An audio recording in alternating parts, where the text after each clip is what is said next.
Graça e paz, meu irmão. Gratidão damos a Deus pela oportunidade de um novo dia poder parar e meditar na palavra do Senhor. Ou seja, que a nossa voz seja utilizada para a obra de Deus. Ainda mais num momento como esse, né?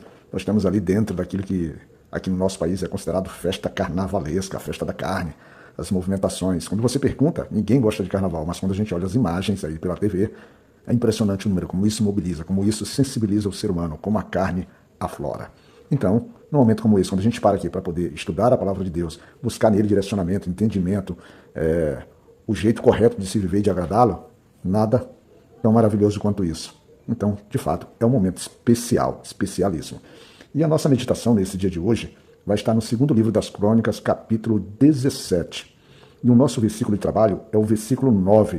E nele está escrito: E ensinaram em Judá, e tinha consigo o livro da lei do Senhor, e rodearam todas as cidades de Judá, e ensinaram entre o povo.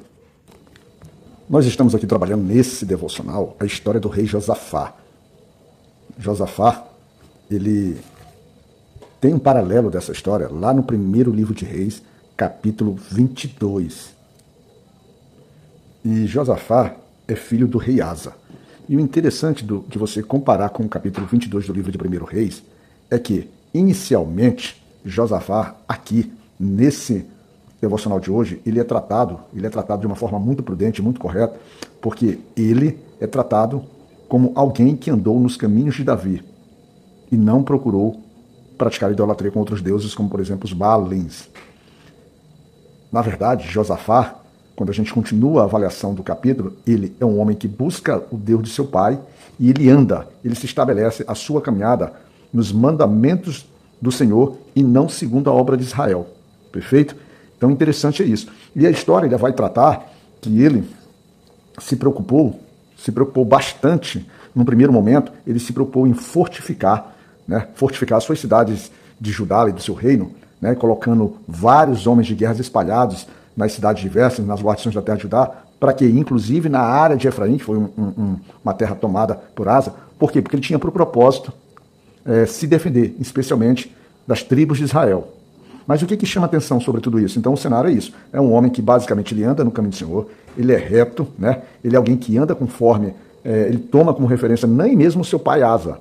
Apesar que quando a Bíblia fala que seu pai, mas em alguns capítulos ele faz uma referência tanto a Asa lá no livro de 1 Reis, quanto ao maior deles, que é o próprio Davi. Né? Então é um homem que intimamente está ligado ao Senhor. Mas o interessante é que quando você vai no primeiro livro de Reis, capítulo 22, a história ela pega uma conotação assim um pouquinho, vamos dizer assim, no mínimo, que suscita pra gente uma atenção, um cuidado maior, porque lá, Josafá, que é a história que nós estamos tratando sobre, ele tem um relacionamento interessante com quem? Com nada mais, nada menos que Acabe, um dos piores reis de Israel. Tanto que ele visita Acabe. Nessa visita a Acabe, e se você nesse capítulo 22, que também é fruto de devocional nosso, aqui você pode ver nessa playlist, ele praticamente se coloca, ele é convidado por Acabe para poder combater contra os sírios, que Israel havia um tempo de, vamos dizer assim, de sossego contra os sírios, e ele pretende com isso, a ideia dele é retomar uma cidade, deixa eu ver aqui, capítulo 22, retomar uma cidade, a cidade de Ramot-Gilead, e ele, com isso, ele concita apoio de Josafá. E o interessante é a resposta que Josafá dá, em nome, por exemplo, dessa boa relação, dessa amizade, se lá no capítulo que nós estamos estudando, no nosso capítulo do nosso devocional de hoje, ele trata que ele está fortificando suas cidades para levantar defesas contra Israel, seu principal, é claro, contra os sírios também, e os outros que estivessem naquela região que se levantavam contra a tribo de Judá. Aqui há uma relação de uma amizade ou de uma proximidade. E a resposta que Josafá dá para o rei de Israel, que é o rei Acabe, no versículo 4 do capítulo 22, é no mínimo uma resposta imprópria para alguém que efetivamente é temor e anda nos mandamentos e anda nos juízos do Senhor. São essas coisas que às vezes a gente fica conflituoso no entendimento, porque ele diz assim, então disse a Josafá, irás tu comigo a peleja a Ramot-Gilead? E disse Josafá ao rei de Israel, serei como tu és, e o meu povo como o teu povo, e os meus cavalos como os teus cavalos. Né? Como Josafá poderia ser como Acabe era, se Acabe era um homem de idolatria, de perversidade, era um homem mau aos olhos do Senhor. Né? Então, porque a gente está fazendo os devocionais, mas a gente quer chamar sempre a atenção nas coisas intrigantes que a gente também acaba se sentindo e buscando o Espírito do Senhor ali, vamos dizer assim, uma sensibilidade de ter um entendimento correto sobre o assunto. Então, há uma relação. Então, Josafá tem essa relação tanto com Acabe, quanto posteriormente com o seu filho, que substituiu Acabe, que é o Acasias, né, após a morte dali. E nessa relação em que Josafá, então, se predispõe a ir para a guerra ao lado de Acabe, ao lado das tribos de Israel, e por pouco, até por sutileza de Acabe, que se esconde da batalha e coloca ali, ele diz que vai se esconder e entrar na peleja ali, mas de uma forma disfarçada, dissimulada, e coloca o Josafá como, vamos dizer assim, um líder, que por muito pouco não morreu porque, na verdade, o propósito dos oponentes sírios era destruir Acabe. E quando eles conseguem identificar que aquele que se destacava, que estava na liderança, que era o Josafá, eles deixam Josafá e poupam-lhe a vida, mas por muito pouco. Isso nos dá o quê? Uma ideia de que com quem você anda, né, você pode atrair, vamos dizer assim, as consequências de uma junção, de algo, mesmo você sendo alguém virtuoso, mas quando você se relaciona com pessoas que não têm o mesmo processo de virtude, que não têm a preocupação, que não têm o temor ao Senhor, que não andam segundo, você se põe em risco, pelo menos no aspecto físico, no aspecto real, no aspecto terreno das coisas. E Josafá passa por esse coisa. Isso tudo, esse relato, essa consequência, está dentro daquilo que está estabelecido dentro do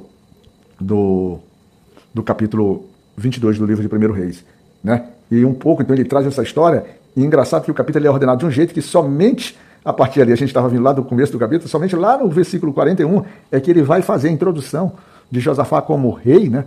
Como rei após a morte do seu pai Asa. Ou seja, é um capítulo que ele é ordenado de uma forma inversa, diferente. Ele primeiro começa a contar a história de Josafá e o seu relacionamento com Acabe, e para que depois ele faça efetivamente a inclusão dele como rei de Judá. E o interessante de tudo isso, que dentro ali desse capítulo 41, e diz o seguinte, também ali como paralelo com o versículo 45, que Josafá esteve em paz com o rei de Israel, né?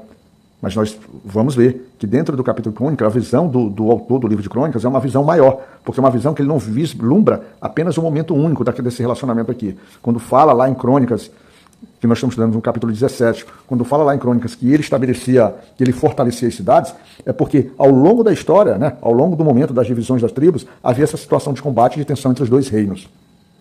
Isso nos mostra que, às vezes, por alguns momentos, parece que a gente tenta estabelecer uma relação de trégua, uma relação de sensibilidade e amizade com pessoas que são muito diferentes da gente, que se posicionam contra a gente até mesmo como inimigos. E a gente, na verdade, precisa tomar cuidado como cristão quanto a isso, porque o nosso trabalho como cristão é, vamos dizer assim, levar o evangelho do Senhor a todos, né, sem exceção de pessoas, como o próprio Senhor estabelecia, mas a gente tem que ter a ciência e a consciência que há pessoas que se colocam nossos inimigos. E o nosso trabalho, às vezes, nesse sentido, ou muito certamente nesse sentido, é agora trabalhar, às vezes, não dentro da proximidade, andando com eles, se relacionando com eles, mas dentro daquilo que a palavra de Deus nos estabelece, que é nos colocando em oração pela vida deles, para que eles possam conhecer o Senhor, assim como nós também já o conhecemos. Então, para que você possa ter assim aquele carinho, ter assim aquela sensibilidade, que às vezes você está lendo um capítulo da Bíblia, mas ele acaba se relacionando com outros, em especial os livros de Crônicas, os livros de Reis, eles têm essa ligação muito direta, e vai dando o coisa. E lembrando que esses trabalhos dos livros de Crônicas, ele está trazendo já uma visão, ou seja, um conto simplificado do cronista, né, para relembrar ao povo que veio do cativeiro as suas histórias e como eles deveriam se manter em fidelidade ao Senhor e conhecer todo o processo. Então, o livro de Crônicas, ele não trata da história acontecendo por si só. Na verdade, é uma retomada histórica, é uma retomada com pontos principais, com pontos de sensibilidade, com pontos que pudessem ligar aquele povo a uma necessidade de uma reconstrução de sua nação. E além disso, e principalmente para poder demonstrar ao povo que agora já tinha ido para o cativeiro, estava voltando ao cativeiro babilônico, que andar distante do Senhor tem suas consequências.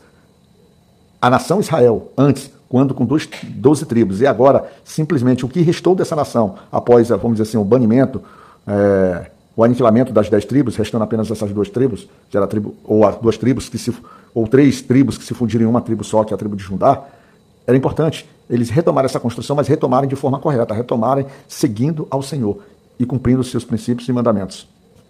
E dentro do princípio que Josafá foi um homem que buscou a Deus, e aí Deus confirma o reino dele, né? Faz com que o reino dele prospere, e muito mais do que o reino prospera, o próprio Josafá ele prospera tanto que ele passou a ter riquezas e glória em abundância. E aí, meu irmão, isso é muito maravilhoso quando a gente vê esse princípio, que quando a gente anda segundo os ditames do Senhor, e eu quero que você, Deus, aqui nesse caso aqui, o Senhor, ele vai, por sua vez, ele te honra, e muitas vezes essas honras passam por isso aqui, ó, por riquezas. Riqueza material, propriamente disso. E glória, que glória é o reconhecimento, glória é a significação, glória é o teu posicionamento diante do teu povo, diante da tua casa, diante da tua comunidade, né? Isso em abundância, inquestionável. Sendo Asa, nesse momento, vamos dizer, sendo respeitada, admirada e presenteada por povos diversos. E o mais interessante de tudo isso é que é um homem de virtude, um homem virtuoso, um homem que trabalhando conforme os preceitos do Senhor, e um homem que se preocupou em levar o ensino, não só prosperar o seu reino, mas ele queria que o seu reino prosperasse por meio do ensino. Ensino de quê? De matemática, de física, de história? Não. Ensino daquilo que tem de mais precioso para nós, que era a palavra de Deus. Ou seja, ele queria não só viver aquelas bênçãos para si só, agora ele queria de fato que a sua nação, que o seu povo fosse convertida ao Senhor, mas convertida de uma forma consciente, de uma forma, vamos dizer assim, própria, de uma forma que eles tivessem prazer. E isso ele instituiu, ele distribuiu, ele espalhou, vamos dizer assim, ele espalhou, enviando às cidades, diversos levitas,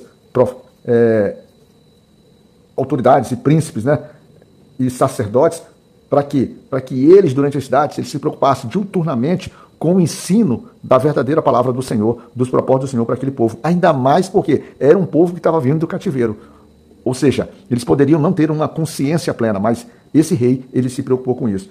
E o efeito disso foi tão bom, nós vemos dois efeitos práticos. Quando a gente vai lá no versículo 10, está registrado: e veio o temor do Senhor sobre todos os reis das terras que estavam em roda de Judá, e não guerrearam contra Josafá. Ou seja, isso estabeleceu um princípio, um ambiente de segurança. Isso se estabeleceu uma presença do Senhor sobre isso, sabendo que aquele Josafá, aliado àquilo que era ensinado, isso chega às outras nações, e essas nações passam a temer Josafá, porque passam a temer ali o Senhor. Mas não é um temor nesse momento de uma subjugação, assim como no povo de Judá, não, para poder aceitar e colocar o Senhor na frente, não. Mas era um temor realmente de medo, porque sabia que Josafá tinha um Deus que estaria por ele. E uma outra sinalização muito interessante, muito maravilhosa, que esse capítulo nos traz, é que ao redor, no crescimento da casa de Josafá, do reino de Judá, né, crescimento ali das suas cidades, das suas fortalezas sendo edificadas, vários homens valentes procuraram servir Josafá, vários. Você vai encontrar esse relato ali, a partir ali do versículo 14 até o versículo 19, ao final, né? Mas entre esses homens valentes, você pode destacar o que está escrito lá no versículo 16, assim: e após ele, Amazias, filho de Zicre, que voluntariamente se entregou ao Senhor. Ou seja, alguém que muito provavelmente, como resultado desse trabalho, dessa ação, desse sábio rei Josafá, né? Mesmo a gente citando aquele relacionamento com o rei de Israel, Acabe e Acasias, que a gente pode marcar ali como um ponto de fragilidade, que poderia ter lhe custado sua própria vida, como foi a questão das batalhas. Mas um rei sábio, que se preocupou não só em fortificar a sua nação militarmente, em riqueza, mas recebeu riquezas e zelava para que o ensino do Senhor verdadeiro estivesse à disposição do seu povo. Muito provavelmente isso fez com que esse homem chamado Amazias, ele voluntariamente no seu coração se colocou à disposição de servir a obra do Senhor, de servir ao seu rei, porque para ele entendia que aquilo era servir ao Senhor, na sua simplicidade. Nós não sabemos muita coisa sobre esse homem. Isso nos remota, então, que você, eu, todos nós devemos estar, vamos dizer assim, de forma voluntária, de forma prazerosa, de forma consciente em servir a obra do Senhor. E isso nos traz grande valor. Olha só, um homem que está sendo citado aqui dentro da Bíblia por uma atitude. Ninguém precisou, vamos dizer assim, obrigá-lo. Era por amor. E certamente deve ser resultado desse trabalho que foi feito. Tá certo? Eu espero que você possa se descobrir assim, se você ainda não é cristão, se você ainda não teve um encontro com o nosso Senhor, e você possa fazer aí como Amazias, né? Deixar com que o Evangelho, de repente, você escutando esse devocional, que possa ser despertado, e você busque várias outras pregações, vários outros devocionais aí na nossa internet mesmo, que tem homens com pregações espetaculares, ensinos maravilhosos, que possam tocar o teu coração. Se isso aqui for uma sementezinha, que viva isso para você, cresça no Evangelho, e apareça seu nome como aparece aqui o nome de Amazias, dentro do reino do Senhor, dentro do reino de Deus, dentro da obra dele, principalmente porque isso vai trazer libertação e vai trazer, por exemplo, um ambiente de paz na tua casa, ainda mais se você for casado, e vai te fazer de farol, agora de baluarte, de sacerdote do teu lar para os teus filhos, tá bom? Fica na graça de Deus Pai Todo-Poderoso. E neste domingo, dia 2 de março de 2025, a gente continua aqui, firme, forte, alegre e satisfeito, conduzindo, trabalhando e buscando servir ao nosso Senhor Jesus Cristo, tá certo? Que Deus possa te cuidar, meu irmão.